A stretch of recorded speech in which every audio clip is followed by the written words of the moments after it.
그런 자리에 앉아 계셔도 괜찮습니다. 찾으셨으면 다 같이 자리에서 일어나셔서 오늘 우리에게 주신 하나님의 말씀 이사야 43장 1절 말씀 한 목소리로 받들어 읽습니다. 야곱아, 너를 창조하신 여호와께서 지금 말씀하시느니라. 이스라엘아, 너를 지으신 이가 말씀하시느니라. 너는 두려워하지 말라. 내가 너를 구속하였고 내가 너를 지명하여 불렀나니 너는 내 것이라. 아멘. 함께 해볼까요? 너 하나님의 자녀여, 기도하라, 선포하라. 처음부터 함께 합니다. 너 하나님의 자녀여, 기도하라, 선포하라. 아멘. 내가 누구입니까? 아멘. 성경은 우리에 대해서 많은 신분, 정체성을 말씀하고 계시지만 믿기로 단연으뜸인 것은 내가 하나님의 자녀라는 사실입니다. 하나님의 자녀이면 곧 후사라 그랬습니다. 그 말씀은 하나님의 모든 좋은 것이 누구 것이다? 하나님의 가장 좋은 것들, 여러분의 것들로 삼는 이 아침 되기를 주의 이름으로 축복합니다. 그래서 너 하나님의 자녀여, 내가 누구인가를 알고 하나님의 자녀인 것을 분명히 붙들게 될 때 우리는 믿음으로 기도할 수 있게 됩니다. 말씀을 붙들고 약속을 붙들고 선포할 수 있게 되는 줄로 믿습니다. 그래서 이 너 하나님의 자녀여 기도하라 선포하라 라고 하는 말씀은 단순히 구호가 아닙니다. 광야 같은 세상 살아갈 수 있는, 이기며 살아갈 수 있는 성도들이 가진 어쩌면 유일한 길이요 특권인 줄로 믿습니다.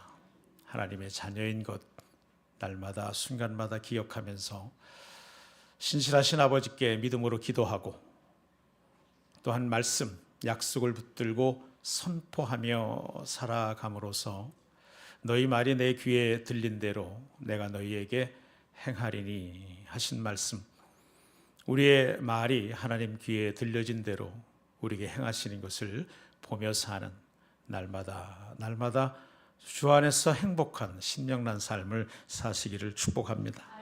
그래서 우리는 2026년 매번 주일마다 하나님의 말씀을 붙들고 그 말씀으로 기도하고 또 선포하고 서로를 축복하는 시간을 갖기를 원하는 것입니다.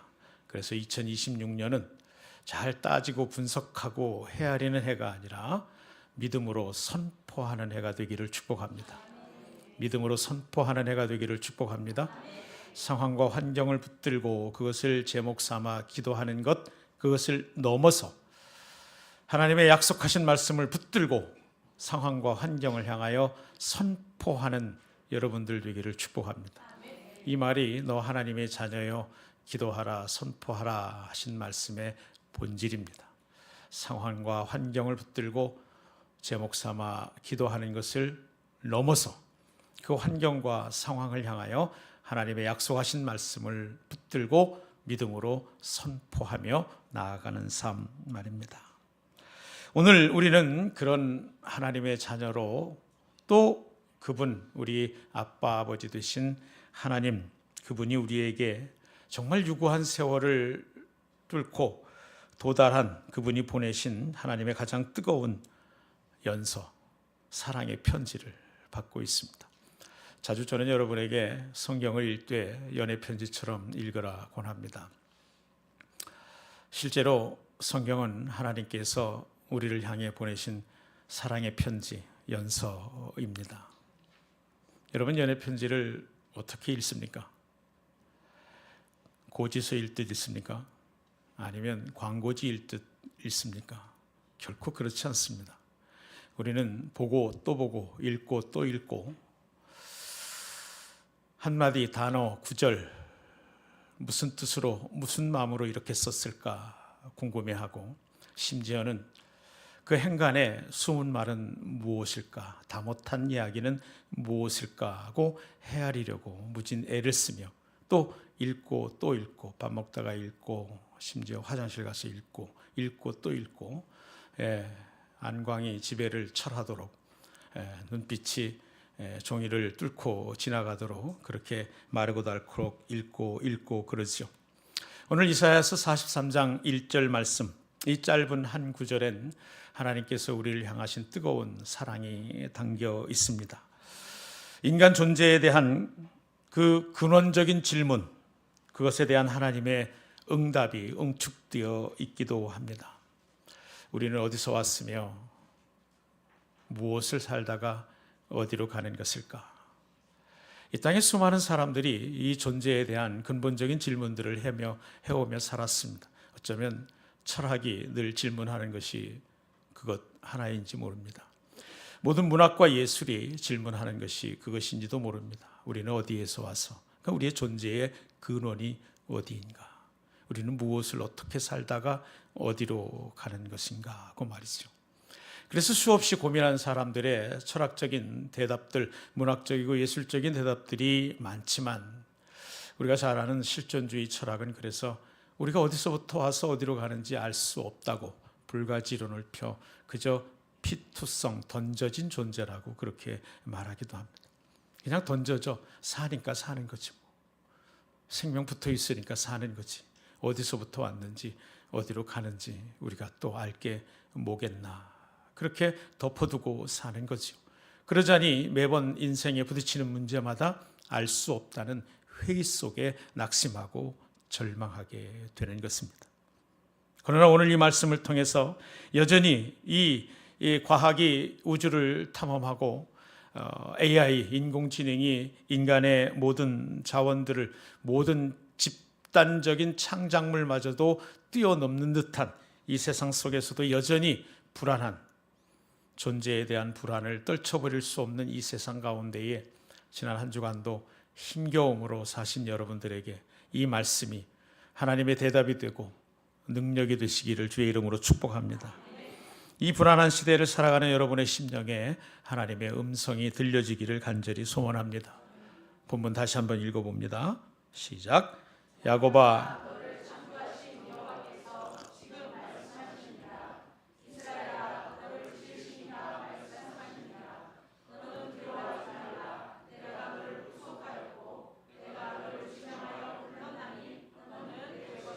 아멘. 본문은 너를 창조하신 여호와께서 그리고 너를 지으신 이가 이렇게 말씀합니다. 창조하신, 지으신 분. 여기 창조하다와 짓다라고 하는 단어에 좀 주목해 보길 바랍니다. 창조라고 하는 것은 무에서 유를 만들어내는 바라라고 그러는데 이것은 하나님께만 사용되는 동사입니다. 무에서 유를 있게 하는, 비존재가 존재가 되는, 없는 것이 있는 것이 되는, 그것이 바로 바라, 창조예요. 즉 이르시되 있으라 하시니 있었고, 그렇습니다. 이것이 하나님의 창조예요.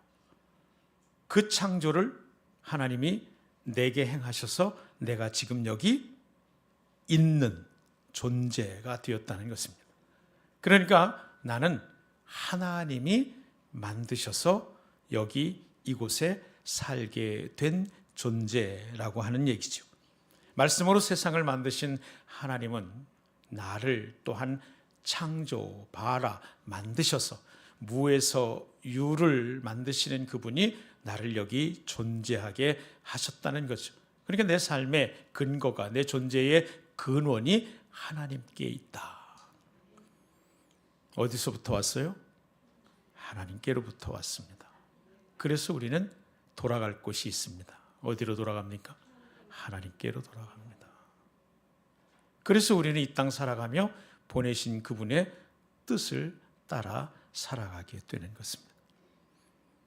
그래서 아무리 어렵고 힘들고 고난에 찬 삶을 살아가는 동안에도 나를 보내신 그분을 기억하며 그분의 기쁨 되기를 원하고, 내가 돌아갈 곳이 있다는 사실로 인해서 결코 어떤 어려움과 심지어 죽음 앞에서도 두려워하지 아니하고 이 땅을 살아갈 수 있게 되는 것이죠. 내 존재의 근원이, 나를 있게 하신 근본이 하나님이십니다. 짓다라고 하는 말, 이 말은 또 어떤 말입니까? 창조가 무에서 유를 만들어내는 그분이 근원이라고 하는 사실을 밝혀준다면, 이 짓다라고 하는 말은 야차르라고 하는 히브리어인데, 굳이 비유하자면 이런 겁니다. 도공이 진흙을 들어서 아름다운 그릇 모양들을 빚어내는 것, 그런 예술적 행위를 뜻하는 말이 야차르예요. 그러니까 이 지으셨다라고 하는 말에는 우리가, 하나님이 우리를 공장에서 물건을 찍어내듯 마구 척척척척척척척 그렇게 찍어내지 않았다는 거예요.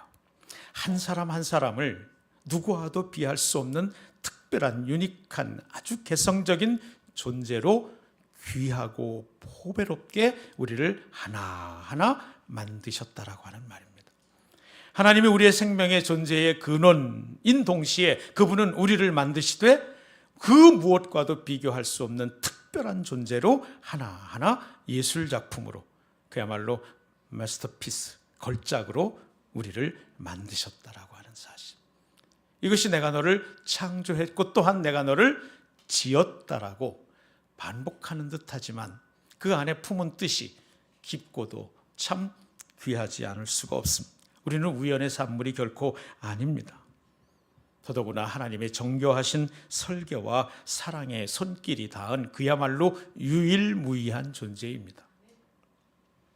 이 험한 세상에 어디서 왔다가 어디로 가는지, 부평초처럼 그저 이렇게 떠도는 인생인지, 구름이 흘러가듯 정처 없이 흘러가는 건지, 강물이 흐르듯이 여울져 가는 것인지, 어디로 왔다 어디로 가는지 알 수 없는 그런 인생이 아니라 하나님이 지으셔서, 그것도 유일무이하게 귀하고 보배롭게 지으셔서 오늘 나를 여기 있게 하시고 살게 하신 하나님의 걸작품이다.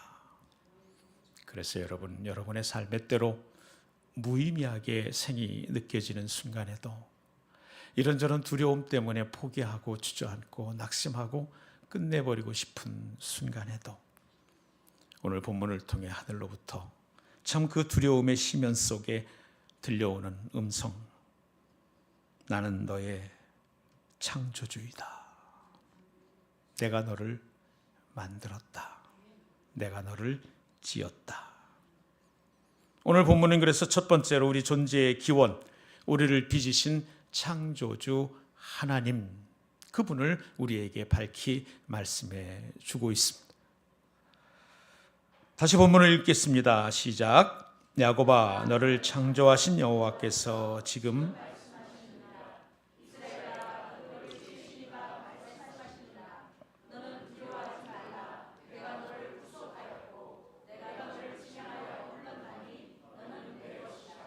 아멘. 구속하였고 지명하여 불렀다. 점점 세상은 우리 사람들을 숫자로 기억하는 것 같습니다. 연봉, 성적, 요즘 같으면 조회수, 주민등록번호, 심지어는 요즘에 어디 가면 늘 숫자로 불림받습니다. 27번 고객님, 다 숫자로 우리를 판단하고 기억하고 매기고, 또 우리를 자리로 부를 때도 많죠. 사장님, 부장님, 대리님, 본부장님, 목사님, 장로님. 그런데 하나님은 우리를 무엇으로 부른다고요? 이름으로 부른다고요. 이름으로 부른다고요. 이름은 글자 그대로 고유명사입니다. 아까 지으신이라고 할 때 공장에서 찍어내듯 잔뜩 동일한 똑같은 그런 제품을 만드는 것이 아니라 하나하나 아주 특별하고 고유하게 그렇게 만드셨음을 말씀해 주시며, 우리의 존재의 근원을 밝히신 하나님은 우리를 이름을 불러 우리를 기억하십니다. 이름을 부르십니다. 아무개야. 우리 교회는 같은 이름을 가진 이들이 서너 분씩 계시기도 합니다. 그러나 그 이름이 결코 아닙니다. 그 이름은 그냥 그이에게 해당되는 이름이지요.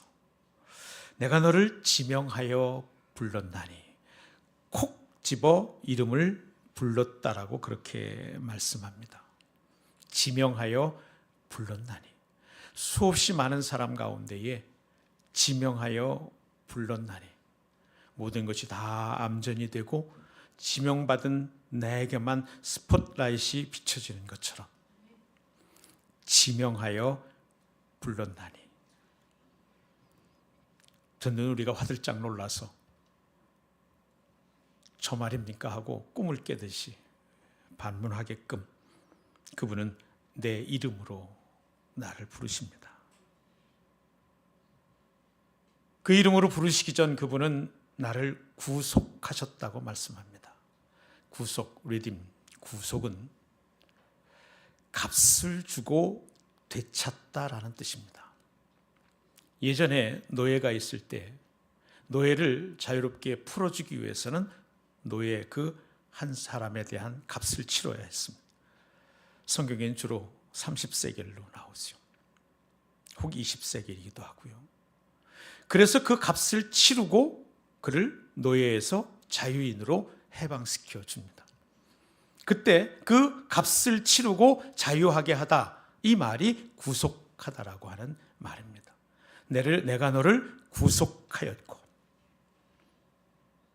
우리는 때로 과거에 발목 잡혀 살기도 합니다. 실패하고 실수한 기억 때문에 후회에 발목 잡혀 살기도 하고, 제법 잘 나가던 때를 기억하며 괜한 영광의 왕년회를 남발하면서 사로잡혀 살기도 하지요. 많은 사람들이 사람들의 시선에 구속되어서, 다른 구속 말입니다, 얽매여 삽니다. 사람들이 뭐라 그럴까? 부장님이 뭐라 그럴까?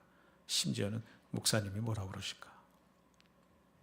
사람들의 시선에 그렇게 얽매여 살기도 하고, 그러다 보면 이런저런 얽매이는 것이 너무나 많아요. 재정에 얽매이기도 하고, 관계에 얽매이기도 하고, 이런저런 업무와 또 의무들에 얽매이기도 하고, 마침내는 죽음의 공포에 얽매여 살지요. 참 가히 노예가 아닐 수가 없습니다. 하나님은 그런 내게 내가 이미 값을 치렀다라고 말씀합니다. 이게 구속입니다. 네가 매인 그 어떤 것에도 해당하는 값을 모두 치렀다. 내가 너를 구속하였고, 할렐루야. 네가 얽매인 그 어떤 것에도 해당하는 값을 다 치렀다. 심지어 죄의 삭신, 죽음. 그래서 죄인 된 내가 죽을 수밖에 없지만, 내가 내 죄의 삭시되어 내가 죽음으로 내 죄에 매인 것을 풀어 참 영원한 생명을 내게 주었다.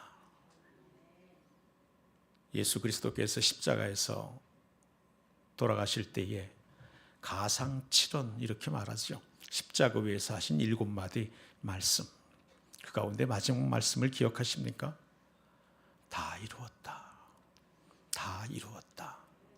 이 말이 당시 상업 용어예요. 테텔레스타이. 그 말이 모든 값을 다 치렀다. 노예된 값을 치렀다. 외상값을 치렀다. 죄값을 치렀다. 그래서 성경에 다 이루었다 하시고, 예수께서 다 이루었다 하시고 운명하시더라. 이 말은 대단히 중요한 구속사적인 문장입니다. 예수께서, 하나님의 아들 예수 그분이 우리의 죄값을 대신하여 다 치른 것, 그것이 그분의 운명이었습니다. 그분의 죽음이었습니다. 그분의 죽음으로 우리의 모든 죄값을 치러 우리를 자유하게 하셨습니다. 그래서 로마서 8장 32절은 말씀합니다. 진리를 알지니 진리가 너를 자유롭게 하리라. 예수 그리스도 안에서 우리는 자유한 백성인 줄로 믿습니다. 예수 그리스도께서 죽으심으로 그렇게 모든 매임에서, 심지어 죽음의 매임에서까지 우리를 자유하게 하셨습니다. 하나님을 떠난 상태에서 회복시켜 주셨습니다. 그리고 회복된 우리, 하나님의 자녀된 우리를 이름을 불러 내시고 계신 거예요. 모세에게도 출애굽기 33장 17절에 보면 내가 너를 이름으로도 알고,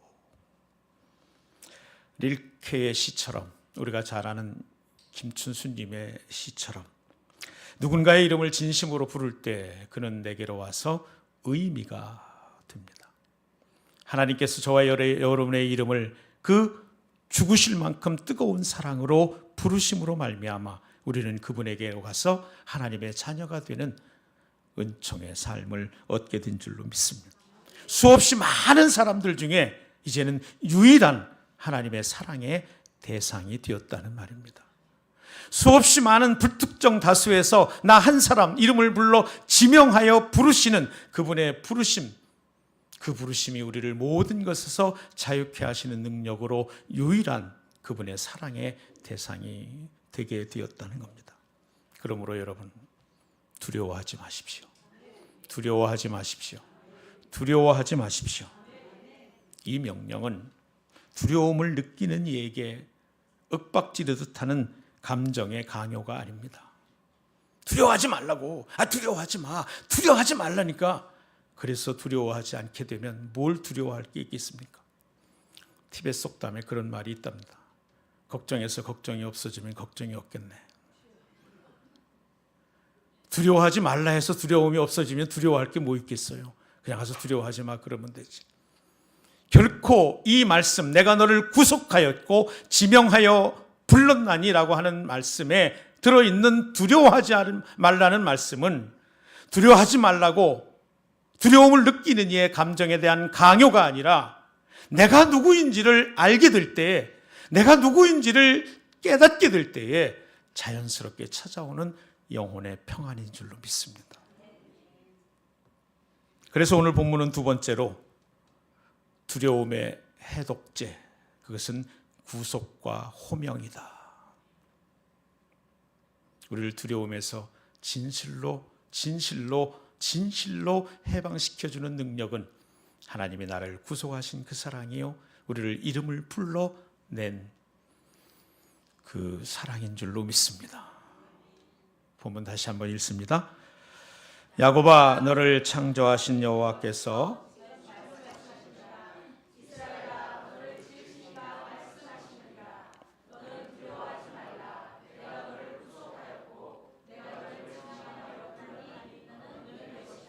아멘. 다시 한번 두려워하지 마십시오. 두려워하지 마십시오. 오늘 말씀의 정점은 바로 이 선언에 있습니다.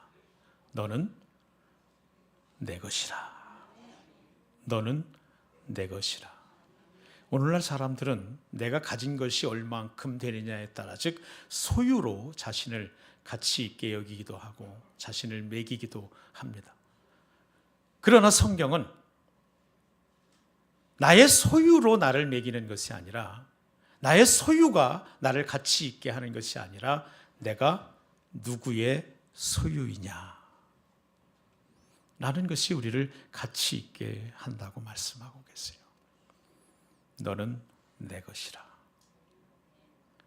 내가 억만금을 가져 가치 있는 사람이 된 게 아닙니다. 내가 누구보다도 많은 지식이 있어 가치 있게 된 것이 아닙니다. 내가 그분의 소유이기에 너는 내 것이다 말씀하시는 하나님의 사랑이 내게 들려졌기에 나는 참되게 가치 있는 인생인 줄로 믿습니다. 너는 내 것이다 그럴 때 생각해 보십시오. 여러분의 것을 끝까지 책임져 주지요? 맞습니다. 여기 너는 내 것이다 라고 하는 하나님의 선언 속에는 내가 너를 끝까지 책임진다. 내가 너를 끝까지 책임진다. 내가 너를 끝까지 책임진다. 이 세상의 어떤 기술적 진보도, 어떤 의료적인 진보도 우리를 끝까지 책임지지 못합니다. 병이 낫는 은혜를 많이 입으시기를 축복합니다. 그러나 병 나아도 다 죽습니다. 나사로가 살림을 받는 놀라운 은총을 받고 그 후로는 사람들이 예수님뿐만 아니라 죽었다가 살아난 나사로를 보기 위하여 구름대처럼 몰려오는, 그저 죽었다 산 것뿐인데 하나님의 영광을 나타내는 도구로 살았지 않습니까? 그러나 그도 죽었습니다. 우리가 가진 천만금도 억만금도 우리를 끝까지 책임지지 못합니다. 그래서 번 돈이 내 돈이 아니고 쓴 돈만 내 돈입니다. 많이 쓰시기를 축복합니다. 오늘 갈지 몰라요. 다 쓰고 가세요. 그래야 그 다가 여러분의 돈이 되는 거예요. 번 돈이 내 돈이 아니에요. 쓴 돈이 내 돈이지. 제 말이 아니라 성경 말씀이잖아요. 어리석은 부자에 대해서. 그 창고 짓고 쌓을 곳 넓히고 그래 오늘 밤 너를 데려가면 그게 네 것이 되겠느냐. 그렇습니다, 여러분. 과학기술도 의료의 진보도 억만금도 우리를 끝까지 책임지지 못합니다. 내 것이라고 여긴, 그래서 나를 가치 있게 만든다고 생각한 그 어떤 것도 우리를 끝까지 책임져 주지 못합니다. 그러나 너는 나의 것이라고, 내가 누군가의 소유가 되는 순간, 하나님의 소유가 되는 순간 그분은 내게 그렇게 말씀하시는 겁니다. 내가 너를 끝까지 책임진다. 그러므로 여러분의 고난 속에서도 품위를 잃지 않는 신앙인이 되시기를 축복합니다. 심지어 죽음 앞에서도 품위를 잃지 않게 되기를 축복합니다. 제게도 마지막 남은 기도 제목이 있다면, 더 많은 기도가 있고 소망이 있고 꿈꾸며 죽게 아리며 주님과 동행하며 살겠거니와 내 마지막 소원이 뭐냐고 묻는다면 죽음 앞에서 품위를 잃지 않게 해주십시오.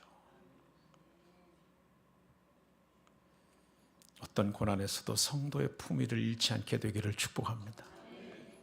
어떤 어려움 속에서도 성도의 품위를 잃지 않게 되기를 바랍니다. 그래서 여러분에게 사람들이 어떻게 그럴 수 있냐고 묻게 되기를 축복합니다. 그리고 여러분들은 그 소망의 이유를 대답할 말, 그리스도가 준비되기를 주의 이름으로 축복합니다. 너는 내 것이라. 너는 내 것이라. 너는 내 것이라. 그래서 오늘 본문은 세 번째, 궁극적인 소속, 너는 내 것이라. 우리의 소속을 밝혀주고 있습니다. 사랑하는 여러분, 하나님은 오늘 이 간단한 그러나 대단히 중요한 하나님의 연설을 통해 우리의 존재의 기원을 밝혀주고 있습니다. 우리를 빚으신 창조주 하나님, 그분이 우리의 존재의 기원입니다. 그리고 우리에게 주님은 말씀합니다. 생을 살아가며 얻게 되는 숱한 두려움의 참된 해독제는 우리를 구속하시고 우리의 이름을 지명하여 부르신 하나님이라고 하는 사실을, 그리고 그분은 우리에게 결정적으로 말씀해 주십니다. 너는 내 것이라. 너는 내 것이라. 사랑하는 여러분, 이제 한번 눈을 감아 보십시다. 그리고 마음의 손을 주께 내밀어 보십시오. 오늘 주신 이사야 43장 1절의 말씀을 여러분의 영혼에 새기는 축복의 시간이 되었으면 좋겠습니다. 이제 만군의 여호와, 여러분을 지으신 분의 복을 받으시기를 바랍니다. 말씀하십니다. 사랑하는 딸아, 사랑하는 아들아, 세상의 소란함 속에 두려워 떨지 마라. 내가 너를 빚었고 네가 어머니의 모태에 있기 전부터 너를 알았노라. 여러분의 이름을 지금 부르십니다. 여러분의 이름을 지명하여 부르십니다. 내가 너를 구속하였다. 십자가의 피로 너의 죄와 슬픔의 값을, 네가 매일 수 있는 모든 얽매임의 값을 다 치렀다.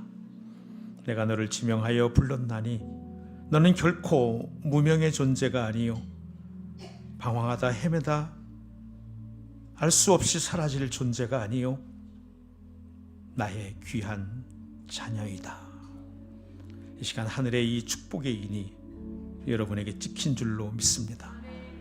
그러므로 너는 내 것이라. 내가 물 가운데로 지날 때에도 함께 할 것이고 불 가운데로 행할 때에도 너를 그 불이 사르지 않게 할 것이다. 너는 나의 소유요 너는 나의 기쁨이라. 이 말씀이 여러분의 삶의 방패가 되고 여러분의 발에 등이 되기를 주의 이름으로 축복합니다. 여러분 주보와 함께 드린 축복 카드가 있습니까? 한번 꺼내보시죠. 거기 뭐라고 축복의 말이 기록되어 있습니까? 내가 너를 지명하여 불렀나니 너는 내 것이라. 말씀 후에 말씀으로 축복하는 기도. 아무개는 하나님의 소유, 하나님의 보물입니다. 우리 서로를 바라보면서 그렇게 인사 나눕시다. 축복합니다.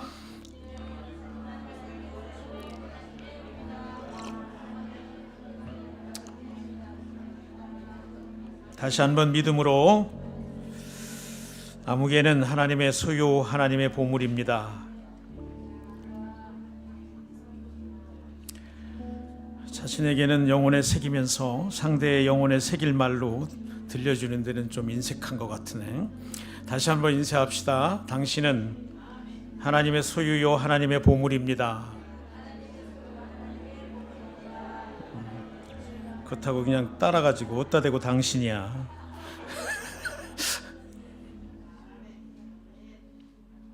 두려움이 떠나가고 하나님의 소유된 자만이 누리는 거룩한 담대함이 오늘 여러분에게 있기를 축복합니다.